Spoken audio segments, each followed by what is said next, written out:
Bucha नरसंहार पर इस वक्त की जो बड़ी खबर है वो हम आपको बता देते हैं। बूचा में नरसंहार के गुनहगार की पहचान हो गई है। यूक्रेन ने यह बात कही। सर्गेई लावरोव रूसी नेशनल गार्ड यूनिट का कमांडर था। कई सबूतों और पीड़ितों को गवाही से सर्गेई की पहचान हुई है। यूक्रेन की उप प्रधानमंत्री ने सोशल मीडिया पर उसकी फोटो भी पोस्ट कर दी है।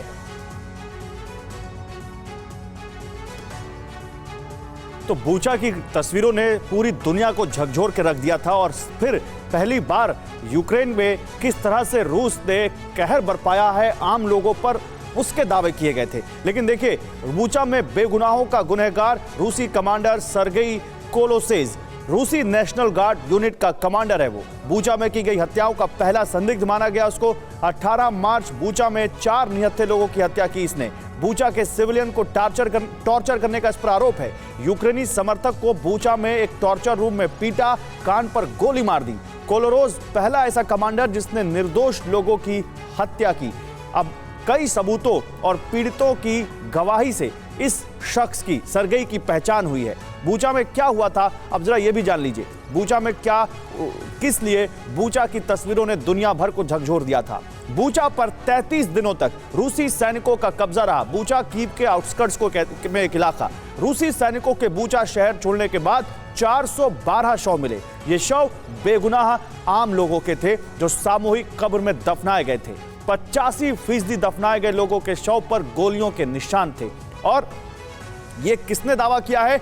ये यूक्रेन की उप प्रधानमंत्री इरिना वेरेशचुक का दावा है। अंकिता के पास चलते हैं। अंकिता। और गौरव, इसी से जुड़ी एक और बड़ी खबर सामने ये आ रही है कि यूक्रेन के बूचा पहुंची है TV9 भारतवर्ष की टीम। और क्या कुछ TV9 भारतवर्ष की टीम में देखा, ये भी आपको बताएंगे। बूचा में रूसी सेना ने भीषण तबाही मचाई थी। बूचा में अभी भी मौजूद है तबाही के निशान। बूचा में रूसी सेना पर लगे हैं नरसंहार के आरोप। बूचा से विपिन चौबे की आपको एक्सक्लूसिव रिपोर्ट दिखाते हैं। रशिया और यूक्रेन युद्ध के दौरान जो रशिया की सेना थी वो आखिरी बॉर्डर बूचा तक आ गई थी और बूचा के इलाके में आने वाले हर रिहायशी इलाके को नुकसान पहुंचाने की पूरी कोशिश की गई थी। हम इसी बूचा के एक रेजिडेंशियल ड्यूप्लेक्स कॉलोनी में हैं और यहां पर ड्यूप्लेक्स विलाज हैं। और आप देखिए कि इस रिहायशी इलाके में रशियन टैंक्स ने कैसा कहर बरपाया था। इस कोने से लेकर उस कोने तक दिखाइए तस्वीरें और देखिए, किसी को संभलने का मौका भी नहीं दिया था। इस हमले को 1 महीने से ज्यादा का वक्त बीत चुका है। अब इस इलाके से रशियन फोर्सेस से इस इलाके को खाली करा लिया गया है, लेकिन अभी भी बर्बादी के निशान यहां पर मौजूद है। और सबसे बड़ी बात यह है कि अब से यहां सैकड़ों किलोमीटर दूर चली गई है रशियन सेना। यूक्रेनी सेना यहां पर कब्जा कर चुकी है, लेकिन उसके बावजूद जिन लोगों का घर जल गया उनके घर रहने लायक अब नहीं बचे हैं।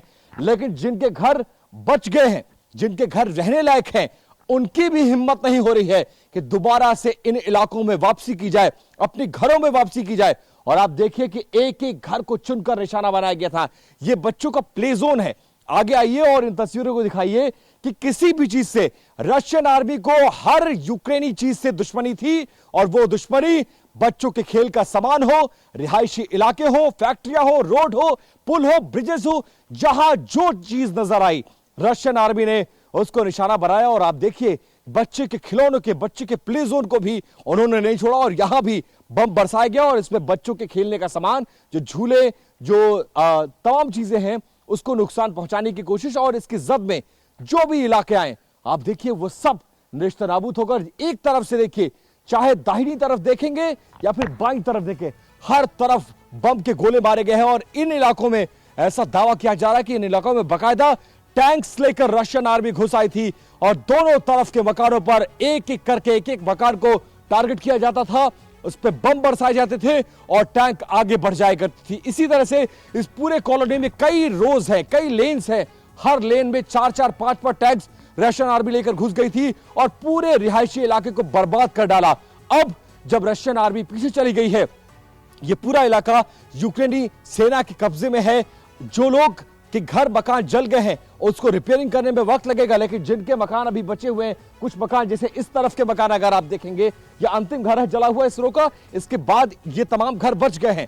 लेकिन इनमें रहने वाले लोग, इनके मालिकान या फिर इस रेसिडेंशियल कॉलोनी के जो भी लोग थे, वो अब यहां पर वापस आने की हिम्मत नहीं जुटा पा रहे हैं। चतुर्वेदी जी, तस्वीरें हमने देखी, बूचा बर्बाद हो चुका है। बूचा नहीं, ऐसे कई शहर हैं इस वक्त यूक्रेन के जो बर्बाद हो चुके हैं। बसने में इसको वापस बड़ी दिक्कत होगी और युद्ध तो अभी लंबा खिंचता दिख रहा है। आप सही कह रही हैं पूर्णिमा, क्योंकि युद्ध विनाशकारी होता है, इसमें केवल विनाश की और कुछ हासिल नहीं होता। इंफ्रास्ट्रक्चर, मानवीय और मानवता की बहुत नुकसान हुआ है।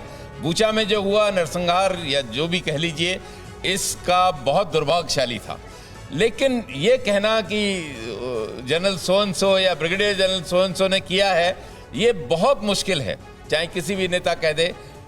युद्ध में, क्योंकि मैंने 71 वॉर में हिस्सा लिया है, इमीडिएट रिएक्शन में आप कुछ गलत कर सकते हो। किसी आपने यूनिट के किसी अधिकारी की मौत के बारे में सुना या यूनिट के, ठीक है, इन चीजों का रिएक्शन हो सकता है। आप कह रहे हैं कि इसकी प्रॉपर इन्वेस्टिगेशन होनी चाहिए, प्रॉपर इन्वेस्टिगेशन होना चाहिए और तभी इस बात का खुलासा तभी किसी पर जिम्मा डालना चाहिए। फिक्र आपकी, सोमवार से शुक्रवार रात 9 बजे सिर्फ TV9 भारतवर्ष पर।